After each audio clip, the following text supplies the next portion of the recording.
Two self-sabotaging habits you need to release today. Hi there, beautiful friends and souls. Today we are diving deep into something that has been holding so many of us back.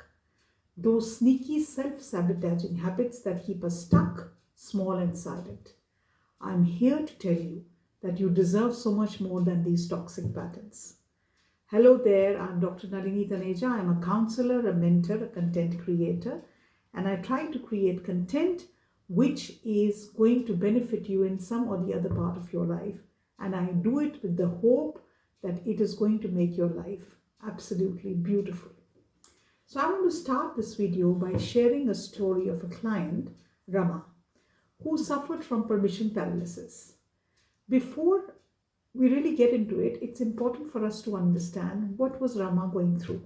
Rama was a 35-year-old marketing professional who had dreamed of starting her own digital agency.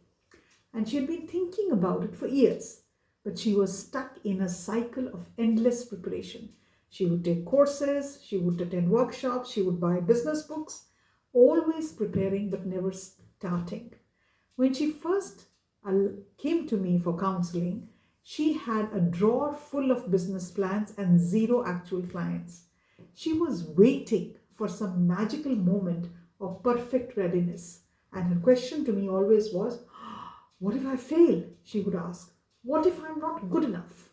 We worked together to reframe her perspective.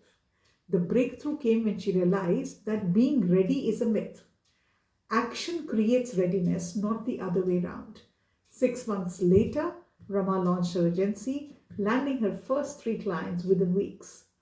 So, what is this about not being ready or about always saying sorry? I call it the sorry syndrome. How many times have you prefaced your thoughts with, I'm sorry, but I don't think I'm ready?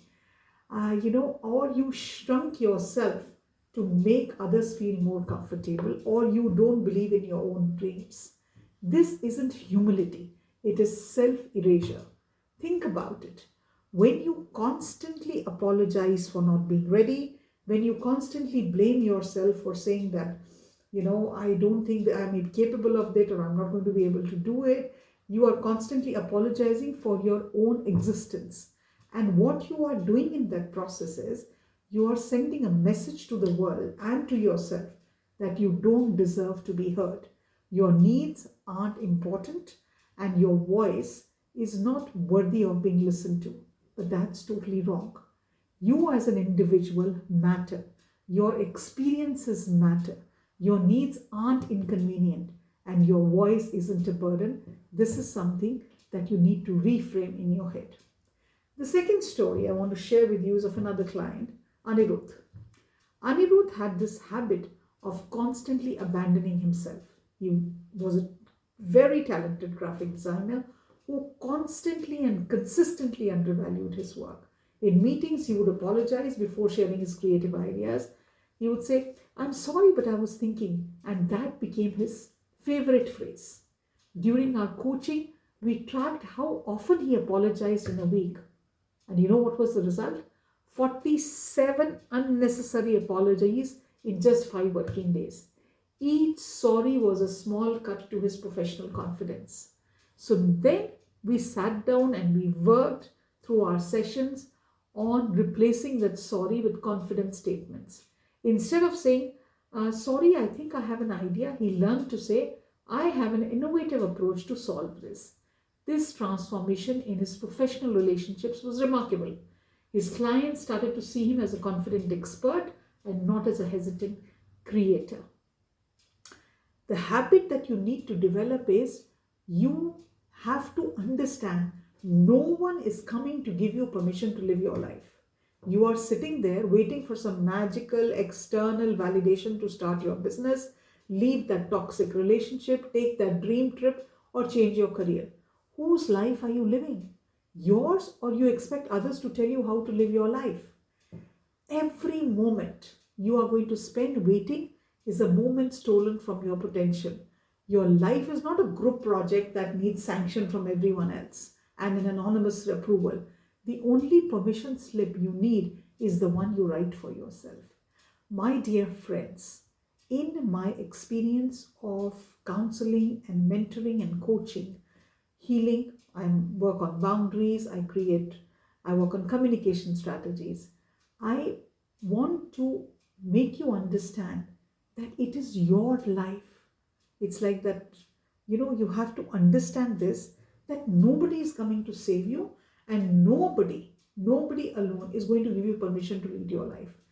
The bottom part is you will have to take 100% responsibility of your life. Wherever you stand, wherever you are, today it is because of the choices and the decisions you made. Yes, there is a truth that sometimes life throws us curveballs. But then, whenever the curveball comes, how you react to it and what you do, that is when you make the decisions and the choices. We will all have to go through challenges. We all have our burdens to carry.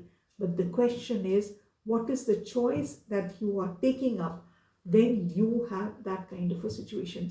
Do you constantly keep putting yourself down, or do you take charge and you say, no, it's my life, I'm going to work around it? Now, these patterns will not change overnight. It's not that all these years you have never given yourself importance. You always remain in the shadow of your parents or your relationship or your colleagues or your friends, whatever it is.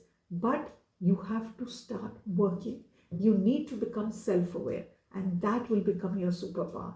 Each time you fall into the trap of your old habits, remember you have a choice. Small, consistent shifts can create massive change. You don't have to be perfect. You just have to be willing to make that small little change. The power to change has always been yours. The question that arises is, are you ready to claim that power? Drop a comment below. Which of these stories resonated with you most? Which habit do you see in yourself?